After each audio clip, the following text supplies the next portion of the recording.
Schedule क्या होगा। Schedule एक व्यक्ति सबके लिए बनाए ये तो हास्यास्पद बात है, वैसे तो हर व्यक्ति अपना शेड्यूल खुद ही बनाएगा।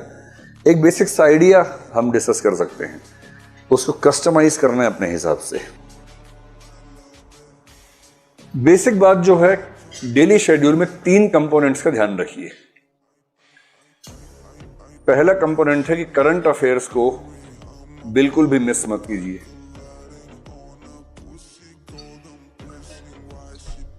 और मेरा ख्याल है करंट अफेयर्स के लिए आप दिन में करीब 1.5 से 2 घंटे का समय रखिए। इसमें मैगजीन भी कवर हो जाएगी, वेबसाइट भी कवर हो जाएगी। मैगजीन में करंट अफेयर्स के 60 तो पेज होते हैं महीने भर में, और 60 पेज पढ़ने के लिए अगर आप ठीक स्पीड से पढ़ते हैं, मेरे ख्याल से 2 घंटे में 6 पेज तो ही जाते होंगे आराम से। मतलब आराम से पढ़ने की बात अगर करें तो 10 दिन में खत्म हो जाएगी मैगजीन। 2 घंटे में कितने खत्म होते हैं पेज आपके? 6 नहीं हो पाते।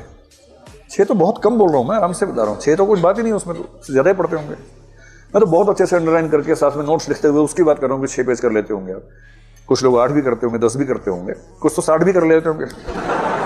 बस उनसे कुछ पूछिए मत बाद में क्या क्या पढ़ा है। तो ऐसे तो कर ही लेते होंगे। मैं कह रहा हूँ गहराई से पढ़ने में आपको शायद 2 घंटे में 6-8 पेज कवर होते होंगे, इससे ज़्यादा नहीं होंगे, क्योंकि उसमें फैक्ट्स बहुत ज़्यादा होते हैं ना उन पेजेस में। जिन पृष्ठों पर तथ्य बहुत ज़्यादा होते हैं, उन पृष्ठों को पढ़ने की स्पीड स्वाभाविक रूप से कम हो जाती है। वो उपन्यास नहीं कि आप 1 घंटे में 20 पेज पढ़ेंगे। किसी नॉवल को पढ़ते हो अगर आप 1 घंटे में 20-25 पेज पढ़ रहे हैं तो इसका मतलब आप ठीक स्पीड पे हैं। लेकिन करंट अफेयर्स के अगर आप 20-25 पेज 1 घंटे में पढ़ रहे हैं तो इसका मतलब चिंता की बात है ना। 2 घंटे में 6-7-8 पेज ठीक स्पीड है करंट अफेयर्स के मामले में। तो आप ये कर सकते हैं कि मैगजीन में रोज 1 घंटा लगाएं, क्योंकि 1 घंटा लगाएंगे तो भी आप 20-22 दिन में कवर कर लेंगे उसको। और 1 घंटा वेबसाइट पे लगाएं प्रतिदिन। और ये 2 घंटे अलग से रखिए, मिक्स मत कीजिए। जैसे आप तय कर ले अपना शेड्यूल, जो भी आपका दिन भर का शेड्यूल है। अगर आप रात को देर तक पढ़ते हैं या जल्दी सोते हैं, जैसा भी शेड्यूल आपका है, जैसे आप तय कर लें कि भाई डिनर के बाद के 2 घंटे ये, उसके बाद सो जाए, या सुबह उठते सबसे पहले 2 घंटे ये, वो अपने हिसाब से देखिएगा। क्योंकि आपकी जो नेचर है उससे कंप्रोमाइज मत कीजिए। अगर आपको रात को देर तक पढ़ना अच्छा लगता है तो वैसे ही पढ़िए। किसी के बेकार कई बेवकूफ़ कहेंगे सुबह उठना चाहिए, इससे ऊर्जा बढ़ती है, ज्ञान बढ़ता है, सब बेकार की बातें। बढ़ा लीजिएगा, बाद में बढ़ा लीजिएगा आराम से, है ना। अभी तो पहले अपनी नेचर के हिसाब से पढ़िए। अगर आप निशाचर प्रकृति के, निशाचर रहिए, रात भर पढ़िए, कोई तनाव की बात नहीं है। और यदि मुर्गा प्रकृति के तो सुबह सुबह उठिए और सुबह सुबह पढ़िए। जो भी आपकी नेचर है उस नेचर के अनुसार पढ़िए। एक ही दिक्कत आती है, जो निशाचर लोग हैं उनको दिक्कत ये कि जिस दिन एग्जाम है उस दिन वो सुबह उठ नहीं पाते। उनको तनाव रहता है कि सोएं कैसे। आदत है 4 बजे सोने की, उस दिन 12 बजे लेट जाते हैं, नींद नहीं आती है, ये दिक्कत आती है। इसके 2 समाधान हैं। या तो आप 10-12 दिन पहले से थोड़ा शेड्यूल चेंज करना शुरू कर दें, ये हो नहीं पाता प्रैक्टिकली। दूसरा समाधान है, ऐसी चिंता ना करें और प्रीलिम से 3-4 दिन पहले से नींद थोड़ी बढ़ा लें। 4 बजे सोएं, 12 बजे उठिए, 8 घंटा सो के उठिए। इससे क्या होगा कि एक दिन नहीं सो पाने से असर नहीं पड़ेगा। मैं ठीक प्रीलिम से बात कर रहा हूँ। 3 जून को एग्जाम है, 2 जून को रात को नींद नहीं आ रही, तनाव मत लीजिए, इससे कुछ नहीं होने वाला। हमारा माइंड इतना मजबूत है कि वो एक दिन बहुत कम नींद के साथ काम चला सकता है, कोई चिंता की बात नहीं है। लेकिन हाँ, उससे पहले 3-4-5 दिन अपनी नींद ज़्यादा ली हो, ये थोड़ा सा मैनेज कर लीजिएगा। अपनी नेचर से कंप्रोमाइज़ नहीं करना है, लेकिन उस नेचर के हिसाब से कोई 2 घंटे का शेड्यूल अलग से निकाल लीजिए करंट अफेयर्स के लिए। इसी तरह से 1 से 2 घंटे का शेड्यूल निकालिए रिवीजन के लिए। वरना इस पाठ्यक्रम में होता गया कि एक क्रम से आप पढ़ते जाते हैं, उसी क्रम से पीछे गायब होता जाता है, और फिर आप 2 महीने बाद देखते हैं कि सब सफा चट एकदम, कुछ याद नहीं आ रहा।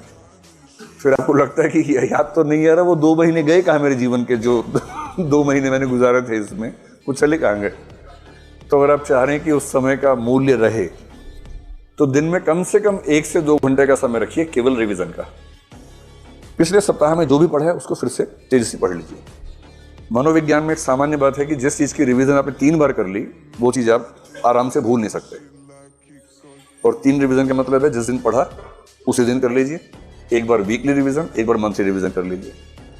तो रिवीजन रोज 1-2 घंटे। क्या होता है ना, जब पाठ्यक्रम बहुत सारा हो तो हमें लगता है रिवीजन बाद में कर लेंगे, छोड़ देते, पर ये वेस्टेज है। सारा पढ़ते जा रहे हैं, याद एक भी नहीं है। इससे बेहतर है कि 70% पढ़ा और 70% याद भी है। तो रिवीजन को बिल्कुल हल्का में मत लीजिएगा, और सबसे अच्छा समय सुबह उठते ही सबसे पहले आप 2 घंटा रिवाइज कर लीजिए। बाकी जो है वो शेड्यूल स्टडीज का रखिए, जो नया नया पढ़ना है। और मेरे ख्याल से अब आप जिस दौर में आ गए हैं, अगर आपकी मान लें कि 3 घंटे की क्लास होती है और 4 घंटे ही हो गए, 7 हो गए, तो आप कम से कम 5 से 6 घंटे और निकालिए स्टडीज के लिए। मैं जानता हूं कि जब बच्चे नए नए आते हैं तो हम कहते हैं कि आप 8 घंटा पढ़िए, 8 घंटा सोइए, 8 घंटा घूमिए।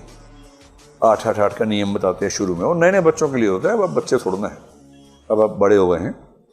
और मतलब वैसे भी भारत के अलावा दुनिया में किसी देश में ऐसा नहीं होता कि 30 साल के बच्चे अपने घर से पैसे लेके पढ़ रहे हों। तो जब आपको इतनी सुविधाएं मिल रही हैं, आप फुल टाइमर स्टूडेंट्स हैं और कुछ नहीं कर रहे हैं, तो 12-13 घंटे तो बनते हैं कम से कम। और जब परीक्षा एकदम नज़दीक आए तब 8-10 दिन 14-15-16 घंटे भी बनते हैं। उस समय 15-16 घंटे रोज की बात नहीं हो सकती, पर 5-7 दिन तो हो ही सकता है परीक्षा के नज़दीक जब हो। इतना घंटा